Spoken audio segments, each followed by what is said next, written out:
Get out of credit, I think.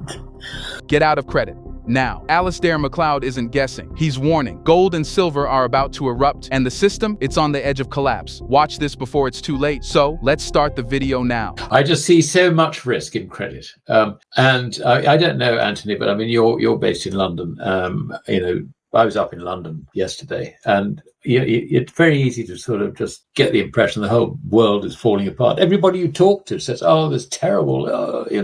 Yes, it is. It is. There's a growing realization that it's all rather nasty, but behind it all is credit, and we're in a credit bubble. That's what you've got to get out of, and the only way to get out of it is to get into real, corporeal money, and that is money which is physical and has no counterparty risk. Obviously, if you've got sort of large portfolios and all the rest of it, you're going to have portfolio managers who aren't going to make any money advising you to buy gold. But they will advise you, maybe, if they wake up to it, to buy mines, and sort of get into the resource sectors. And I think that actually, in the early stages of a Western collapse, would be a very interesting proposition. So, it's not quite sort of black and white.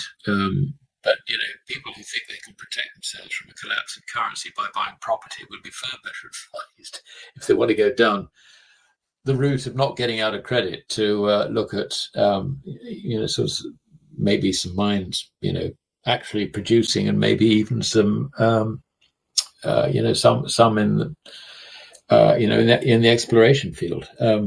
You have to learn quite quickly what you're doing. That's the only thing.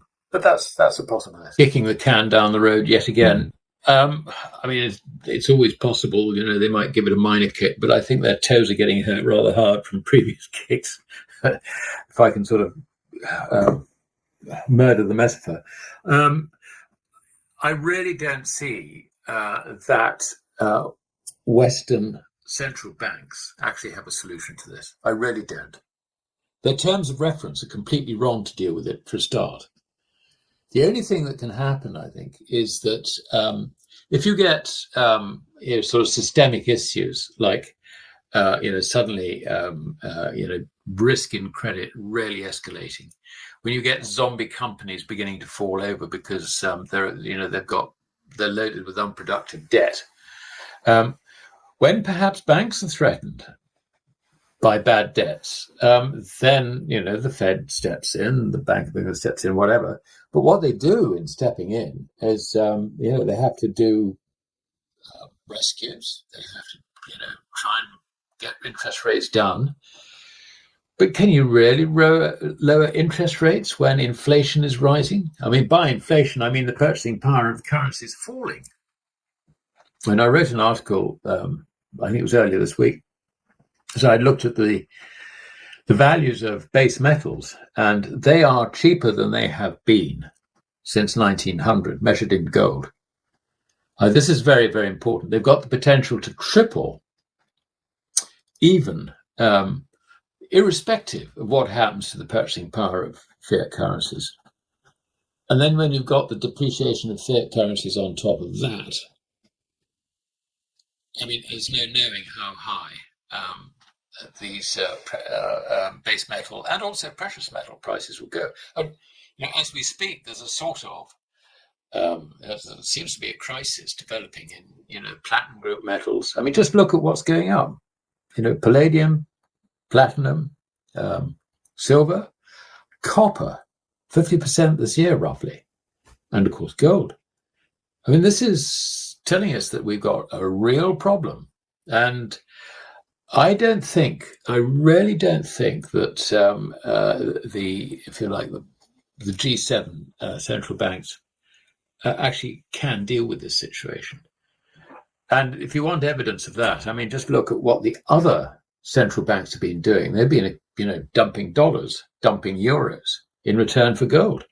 These guys know what this situation really means. And I just don't think, Anthony, there is a solution. I mean, effectively, we're coming to the end of the fiat currency era, which started in 1971. Well, I think in the autumn we're going to see bond yields rising. I think that'll undermine equity markets. And that's going to trigger huge great flows of funds. Principally out of the dollar. And that will drive up, the measured in these fiat currencies will drive up gold and silver. Silver is already running it's fantastic. It's really running. But that's because it's so undervalued, along with copper, along with other base metals, never mind the precious ones. So I think that's the thing to watch out for. If you see the 10-year US Treasury yield moving, say, above 4.75%, at the moment it's 4.4% or thereabouts, I think that that is going to be a pretty clear signal that the summer lull is over, and we're going to face reality. Which you put together everything I've said about debt traps and about the consequences of Trump's tariffs and all the uncertainties and all the rest of it that's brought into the global economy. There you have it. I think the marker will be rising bond yields out along the yield curve. That is the thing that will trip it all up. That the whole world works on credit. It doesn't work.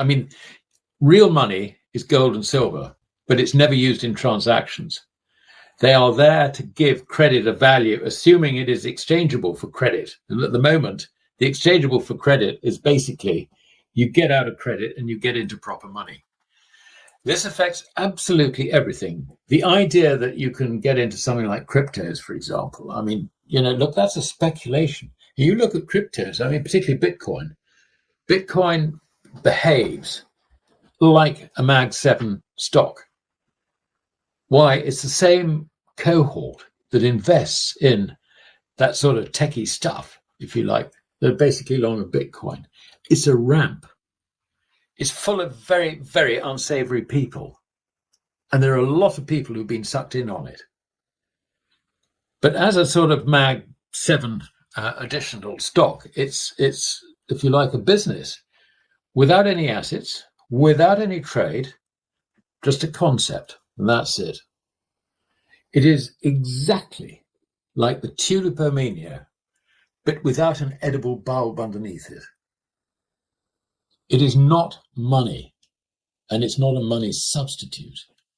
No way. It does not have the legal status of that. And I keep on asking people, all these wonderful hodlers, when you get the real crisis in which you assume that Bitcoin is going to emerge as the means of exchange, because banks will all be bust and all the rest of it, how are you going to charge your mobile phones to exchange these damn things? You can forget that lot. I think the other thing is you've got to make this division between, and it's a legal division between corporeal money, which is only physical gold or whatever, which is final settlement and extinguishes credit, and incorporeal money, which is credit. In other words, something that doesn't actually exist, except as an obligation and the other side of an obligation. That's where the risk in all this is. So anything that depends on credit for its valuation goes down with credit. And I give you a very good example. Some of your viewers will have heard me say this before, but in the great inflation in Germany in 1922-23, you could buy a house in Berlin, 6-bedroom house, swanky part of Berlin, for $100. $100 was just slightly less than 5 ounces. Was that property values going up? Well, I'm sure they will have gone up in paper marks. Don't know how many trillions of paper marks. But in real terms, basically, they became valueless. And the other side of that was that if you had rental properties, the cost of maintaining them was greater than any income you could generate out of them. So this affects things that you would think are assets as well. Even estates. The inflation king, Hugo Stinnes, back in 23, was buying estates for nothing from landed gentry who'd fallen on hard times because of the inflation. They were impoverished by the great inflation. You could pick up, estates, farms, villages, the whole lot, if you had the means to do it. And the means to do it was either gold or gold substitutes, which in those days was the dollar at $20.67 to the ounce. So everything gets affected by this. I mean, this is, don't think that you can sort of look at this like an investment. It's not. This is all about preserving your wealth, not enhancing it at all, and not sort of trying to escape from one form of asset into another form of asset, because they are all valued in credit. And when the credit goes, they have no value. This is so, so important. There's always a risk of stupidity by governments, so we can't rule it out. But they would be extremely stupid to do so. I mean, they really would. Today is very, very different. We have a far more international, footloose population than we ever had. And you start trying to do things like that, then we say, well, goodbye. We're not going to hang around. Last person in the country, please turn off the lights. We'll probably end up with loads of immigrants and none of the original inhabitants. I mean, we will continue to use bank accounts, paper credit, and so on and so forth. It will have value, but the value will be minuscule. I mean, you'll be able to make sort of art objects out of dollar bills, Bank of England notes, euro notes, whatever, as they do in Venezuela. I mean, that's really what we're talking about. And people aren't really going to suffer. As sort of welfare states, we have become entirely dependent on the idea that the state will look after us from cradle to grave. And if the state is bust, who's going to look after us? Have we got the savings? Have we put the savings aside? And are the savings in money? No, they're not. Anything that we've got is in credit. This is not something I look forward to. And I don't think anybody should, really. But I'm afraid there is a horrible inevitability about it. The hope is that before there's complete credit destruction, governments actually and their electorates realize that something's got to be done about this, and we have to forget the idea of the state taking us from cradle to grave. The whole situation would have to be transformed in terms of the way governments work within the economy. That's a big ask, a very, very big ask. But a crisis can do it, so long as you have got politicians, or perhaps a permanent establishment, who do understand what is really required. But I can't be confident in saying that we have that in this country. And I can't be confident in saying they have it in any other of the major nations. I mean, our salvation, if you like, one salvation, is the Asian partnership between Russia and China, taking in the Shanghai Cooperation Organization, the BRICS, and all the wannabe BRICS. I mean, you're looking at 70% of the world's population, 40% of global GDP by purchasing power parity basis. I think that they will continue to demand commodities, metals, whatever. They have a potential for a massive industrial revolution, and that will save the world. And at the moment, we're trying to kick these guys out into touch. If you're still sitting in credit and paper promises, you're sitting on a time bomb. Alasdair just told you what's coming. Now the question is, what will you do about it? Protect yourself. Like this video, hit subscribe, and smash the bell to stay one step ahead, because the next crash won't send you a warning. This video just did.